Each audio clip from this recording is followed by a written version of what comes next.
housing estate seems to be slowly building up in what was once Forestry 27.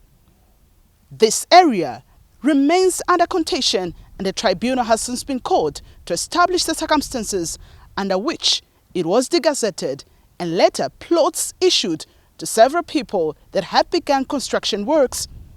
At the core of these projects being undertaken here, trees have suffered damage, others being bent or others being cut down.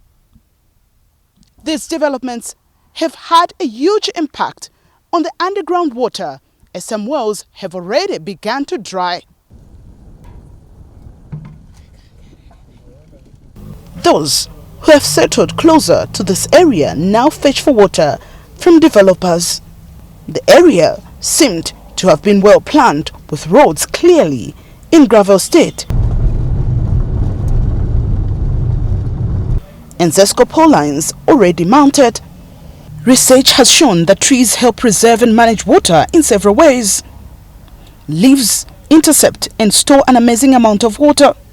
Part of the intercepted water is slowly released to the soil, a situation that sees less additional water needed for trees and crops. I'm standing right in the heart of the tributary of Chalimbana River, and it's clearly dry.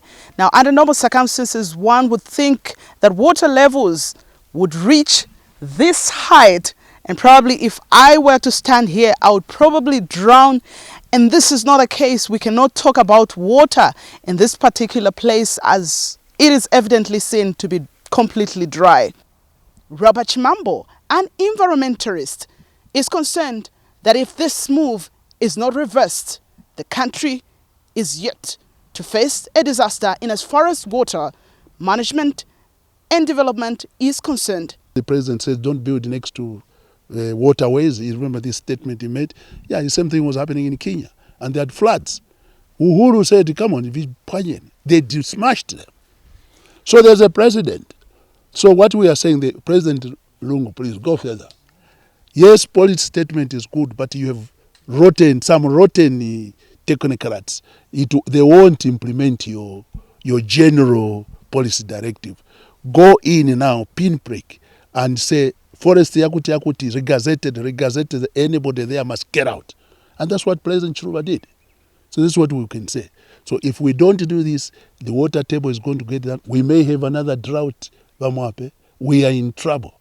The president should make a directive to say, he must, like President Chiluba did, a mistake has been made. Let him regazette all those forests.